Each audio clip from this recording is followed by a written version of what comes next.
Senhor esteja convosco. Proclamação do Evangelho de Jesus Cristo segundo Lucas.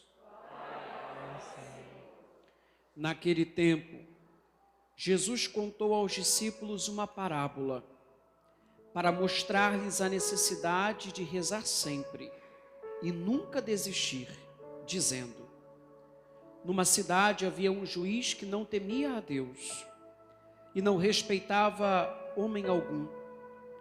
Na mesma cidade havia uma viúva que vinha à procura do juiz pedindo: faze-me justiça contra o meu adversário. Durante muito tempo o juiz se recusou. Por fim ele pensou: eu não temo a Deus e não respeito homem algum, mas esta viúva já me está aborrecendo. Vou fazer-lhe justiça, para que ela não venha a agredir-me. E o Senhor acrescentou: escutai o que diz este juiz injusto. E Deus não fará justiça aos seus escolhidos, que dia e noite gritam por ele? Será que vai fazê-los esperar? Eu vos digo que Deus lhe fará justiça bem depressa. Mas o Filho do Homem, quando vier, será que ainda vai encontrar fé sobre a terra? Palavra da salvação. Jesus, tu és a minha esperança.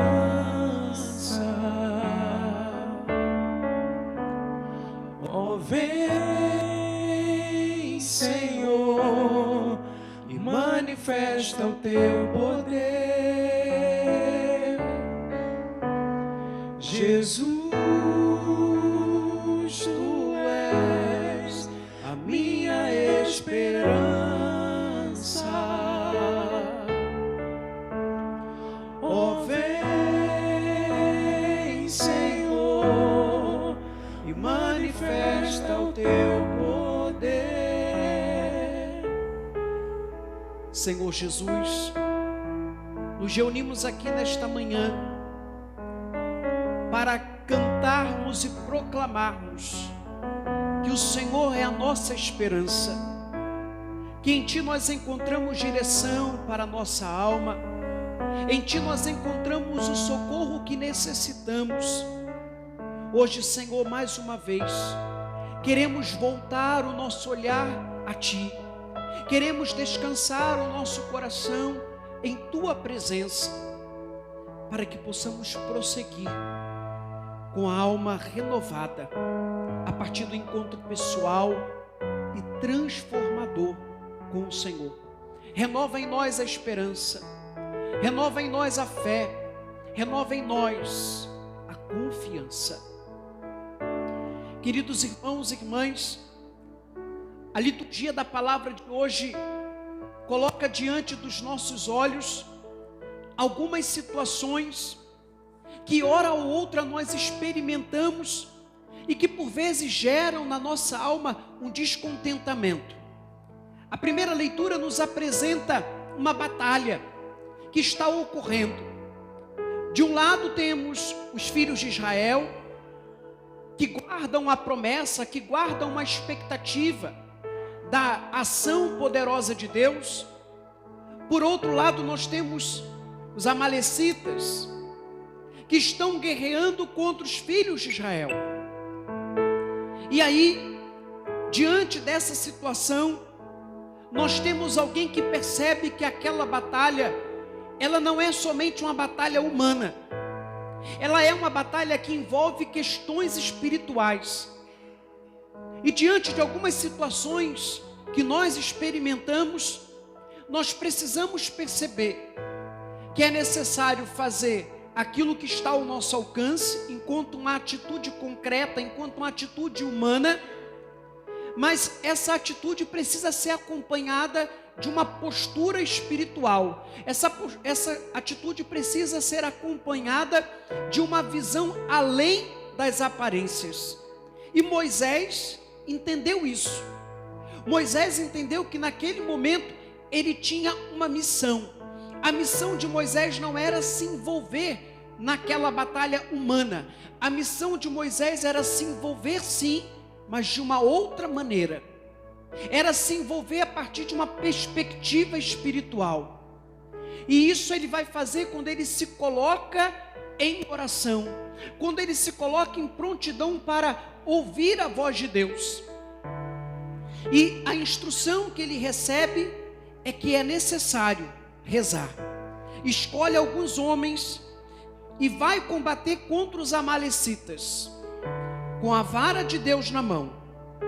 Josué fez o que Moisés lhe tinha mandado e combateu os amalecitas. Moisés, Arão e Hur subiram ao topo da colina. Quando a gente ouve falar na Sagrada Escritura de colina, de monte, a gente pode interpretar o seguinte: é necessário buscar refúgio mais próximo a Deus, é necessário buscar refúgio mais próximo da presença de Deus. E assim os três fizeram. Mas chega um momento que Moisés também experimentou o desgaste. Padre, eu estou passando por uma situação que já passa muito tempo. Eu já estou meio que desanimado, eu já não consigo mais rezar. Padre, meu joelho está ferido. Padre, meu braço está cansado. Moisés experimentou isso. Moisés experimentou esse cansaço que é próprio do nosso humano. Mas vejam, irmãos, Moisés não deixou de rezar por causa disso. Eles encontraram uma estratégia. Homem e mulher de Deus encontram estratégia para se manter na presença de Deus. Homem e mulher de Deus encontram uma saída, onde tantos outros só conseguem perceber confusão, só conseguem perceber tumulto, porque descansam em Deus e vão se deixando moldar, vão se deixando transformar pela graça de Deus. Enquanto Moisés conservava a mão levantada, Israel vencia. Quando abaixava a mão, vencia Amaleque. Ora, as mãos de Moisés tornaram-se pesadas. Não é assim que acontece com a gente? Não é assim? Né? Não exatamente a gente se sente cansado, mas quando você está fazendo uma atividade física que exige muito, você está levantando peso, chega uma hora que cansa, né? E aí vamos usar algum termo. Tem ali o nosso professor que vai usar o termo falhar, né? O músculo falhar, não é isso que você usa? Então, pois bem, Moisés experimentou essa falha, cansou, o braço caiu, mas olha, pegando então uma pedra, colocaram-na debaixo dele para que ele se sentasse. Olha que interessante. Moisés sentado, Arão e Hur sustentando a mão de Moisés. Irmãos, como é importante encontrarmos alguém que consiga nos sustentar em oração quando as nossas forças já foram para o ralo. Como é importante encontrarmos alguém que nós podemos compartilhar um pouco das nossas situações. Moisés soube fazer a escolha. Moisés soube encontrar alguém que o colocasse diante de Deus. Se Arão e Hur não tivesse um coração voltado para Deus, poderiam dizer a Moisés: olha, você já está cansado, vamos fazer o seguinte, vamos deixar do jeito que está, vamos embora.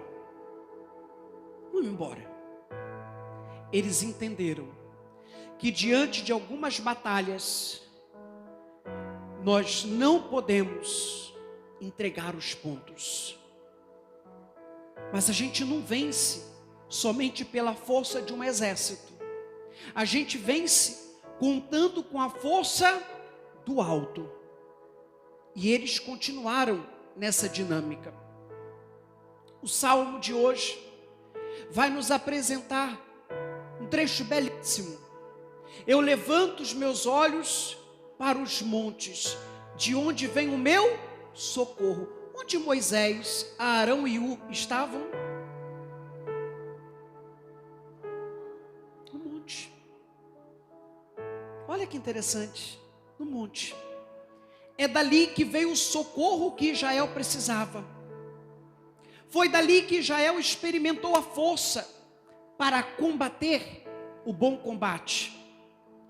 O Evangelho nos apresenta alguém que já vinha suplicando, e olha, ela não estava pedindo nenhum favor.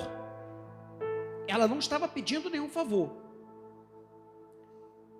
Ela buscava aquilo que lhe era de direito. Uma viúva que tinha uma causa, e para julgar a causa, ela precisava que o juiz exercesse a sua função de forma correta, mas ele olhava para aquela situação e não se envolvia muito. Ele olhava para aquela situação e talvez dissesse: o que eu tenho a ver com isso?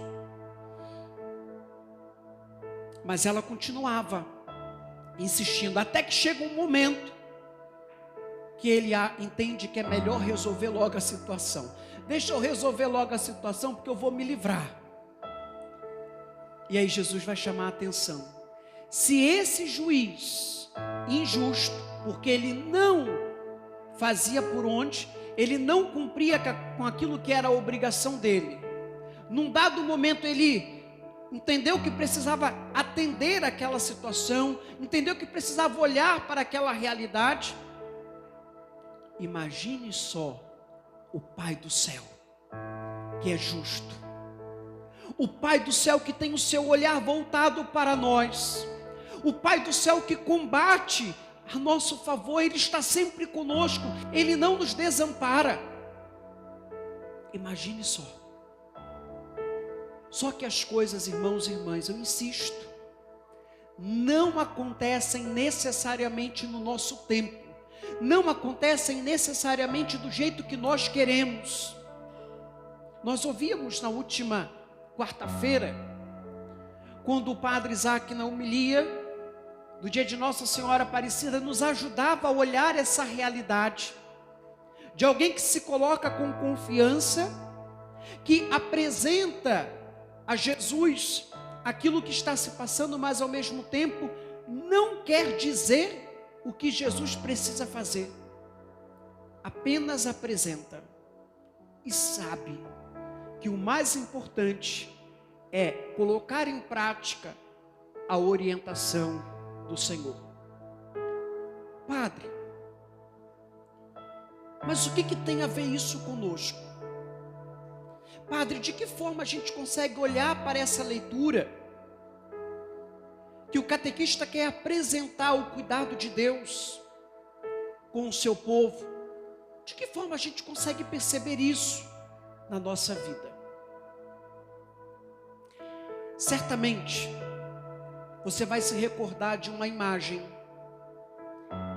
que a gente tem muito claro diante dos nossos olhos no domingo de Ramos e da Paixão e na Sexta-feira Santa, quando a liturgia nos apresenta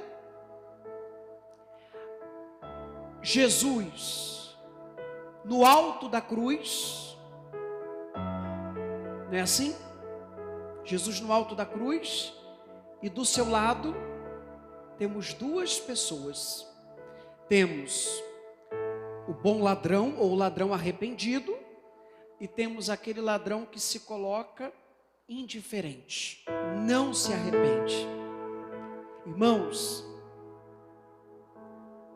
a carta aos Hebreus nos diz que nós temos um intercessor diante do Pai. Jesus é esse intercessor que se coloca em oração por cada um de nós diante do Pai. Por isso que a gente reza, e esse é o modelo de oração. Nós nos dirigimos ao Pai por Jesus no Espírito. A nossa oração, ela é cristocêntrica, ela é cristológica, ela nos apresenta essa realidade. Jesus é esse novo Moisés que intercede por cada um de nós, ele é a nossa esperança. Por isso a canção que nós cantamos agora. É nele que está a nossa esperança. Talvez você esteja olhando para as dificuldades, talvez você esteja olhando para aquela situação que está minando a tua esperança, que está minando a tua fé, e você esteja só se alimentando daquilo. Hoje eu quero te convidar a olhar para o Senhor, a olhar para o Senhor que tem respostas para nós, a olhar para o Senhor que vem em nosso socorro, como nos diz o salmista. Do Senhor é que me vem o meu socorro, do Senhor que fez o céu e fez a terra, do Senhor que me criou, do Senhor que te criou. Ele é Pai, Ele é Pai, Ele cuida de nós, Ele não nos abandonou, Ele não nos abandonou. Mas às vezes nós começamos a criar uma barreira, às vezes nós nos distanciamos do Senhor, talvez dizendo que não tem tempo, talvez dizendo que, ai padre, eu já fui à missa.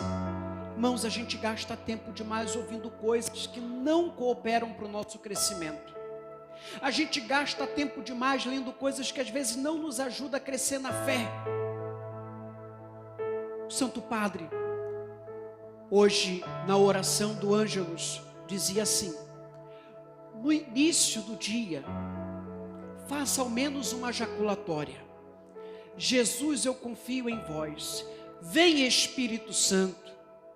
Jesus, manso e humilde de coração, dá-me um coração semelhante. São jaculatórias que vão nos ensinando a criar intimidade com o Senhor. E na medida em que nós vamos criando intimidade com o Senhor, a gente pega gosto pela oração, a gente pega gosto de se lançar. E aí somos surpreendidos pela ação poderosa de Deus. Que hoje possamos pedir nesta Eucaristia mais uma vez: aumenta, Senhor, a nossa fé. Diante das situações, dá-me a graça de ter uma visão espiritual para perceber a oportunidade do Senhor se manifestar. Quando tudo e todos já disserem não tem mais jeito, jogue a toalha. Não. A última palavra vem do Senhor, que fez o céu e fez a terra. Feche seus olhos um instantinho. E no poder do Espírito Santo, eu convido você a se imaginar agora, elevando os teus olhos para esse monte.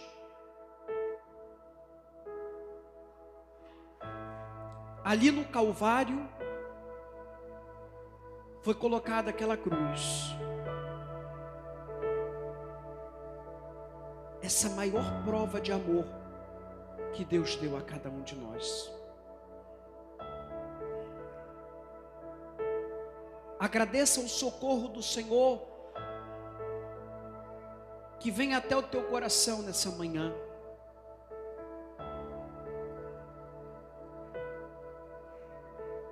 Agradeça esse olhar misericordioso que se encontra com o teu olhar, que tantas vezes se encontra desesperado, se encontra cansado. O olhar do Senhor se volta para nós, e no olhar dele nós encontramos forças, no olhar dele nós encontramos direção, nós encontramos um lugar de descanso. Apresente ao Senhor nessa hora a decepção que tantas vezes toma conta do teu coração. Talvez você se sinta hoje como alguém que não possui coisa alguma. Você ainda tem o Senhor ao teu lado. Você ainda tem a força de Deus que está à tua disposição. Ele não te abandona. Ele não te abandona.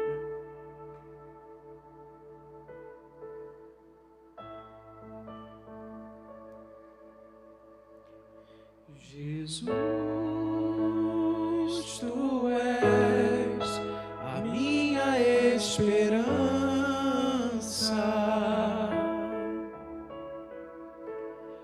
Ó, vem,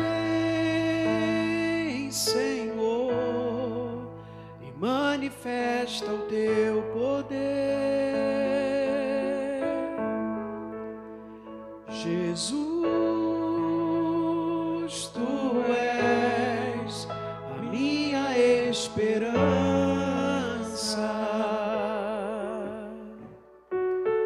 Ó, vem, Senhor, e manifesta o teu poder.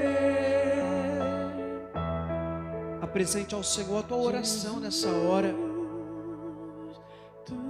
Aquilo que é a necessidade do teu coração nesse dia. Olhe para Ele e vai dizendo: aqui está, Senhor, a minha causa. Eu apresento ao Senhor a minha vida. Eu apresento ao Senhor a minha família. Situações que eu mesmo já não espero muita coisa. Eu entrego em tuas mãos, Senhor. E eu aguardo de ti. Aguardo de ti o socorro que eu preciso. Aguardo de ti, Senhor, a consolação ao meu coração, a renovação do meu interior, o avivamento na minha fé. Jesus, tu és a minha esperança. Ó, vem, Senhor, Ó, vem, Senhor, e manifesta o teu poder. manifesta o teu poder.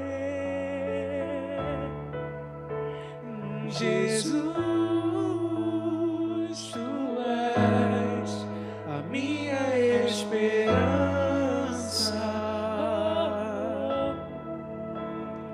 Ó, vem, Senhor, e manifesta o teu poder.